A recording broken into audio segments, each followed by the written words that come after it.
شباب يحمل أملا لبني الإنسان. السلام عليكم ورحمة الله وبركاته. أهلا بكم في حلقة جديدة على قناة واعي على اليوتيوب. هنتكلم النهاردة عن موضوع مهم جدا حقيقي. كل المتعافين بيلاحظوه وهم بيتعافوا وبيقلقهم جدا جدا. فأنا النهاردة جاي عشان أطمنهم وأطمن كل الناس اللي قرروا إنه يتخذوا أفضل قرار في حياتهم من الإقلاع عن الإباحية والاستمناء. كلنا طبعا عارفين تجربة بافلوف مع الكلب لما كان بيرن له الجرس ويجيب له الطعام، ويرن له الجرس ويجيب له الطعام، وبعدين بدأ يرن له الجرس ما يجيبش الطعام، فكان بيسيل لعاب الكلب لمجرد ان هو يسمع صوت الجرس. فأصبح عنده سيلان اللعاب مرتبط بالجرس لأنه عارف ان الطعام هيجيله في الوقت ده، فأصبح لعابه يسيل حتى وإن الطعام ما جالوش. فأصبح عنده ارتباط دماغه مرتبط ما بين صوت الجرس والطعام حتى لو ما جاش، فتلقائيا بقى بيسيل لعابه. هو ده اللي بيحصل بالظبط مع مشاهدي الإباحية مع مرور الوقت وفي مشاهدة الإباحية عبر السنوات الطويلة اللي بيشوفوها فيهم. العلماء قالوا إن في مصطلح اسمه sensitization، يعني التحسس، والتحسس معناه زيادة حساسية الدماغ لمادة معينة أو مكافأة طبيعية للدماغ تثير الدماغ نتيجة الاستخدام المستمر والمتكرر.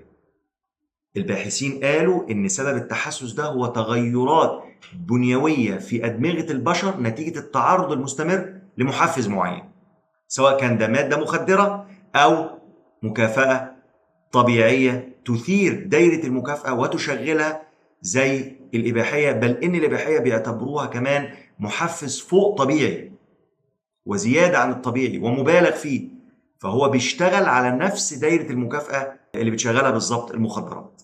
طيب ايه اللي بيحصل نتيجة التعرض المستمر لهذه المكافأة الفوق طبيعية زي الإباحية؟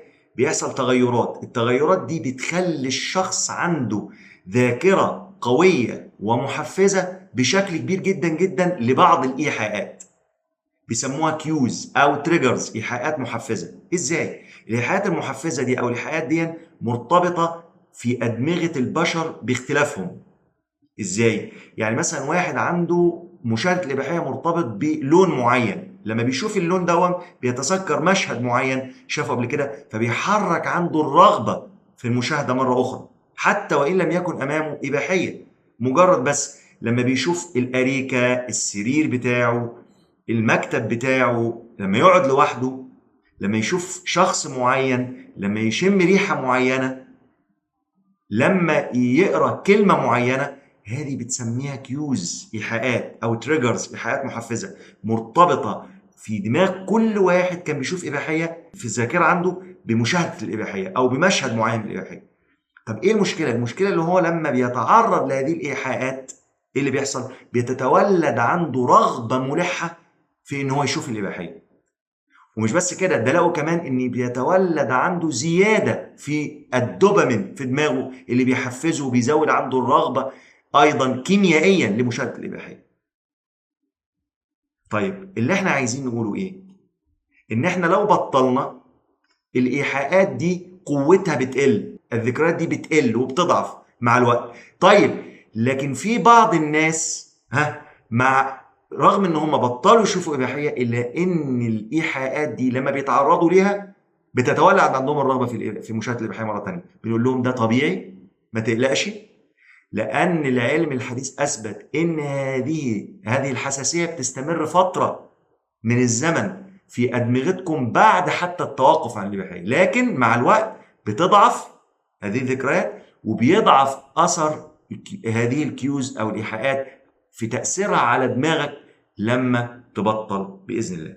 لا تقلق، ده شيء طبيعي جدا جدا، تجاهلها، ما تندفعش وراها، وباذن الله كل يوم بيمر عليك بيحسن من اداء دماغك، بيضعف ذكريات الاباحيه، بيضعف مسارات الاباحيه، وبتتعافى تماما ان شاء الله. والسلام عليكم ورحمه الله.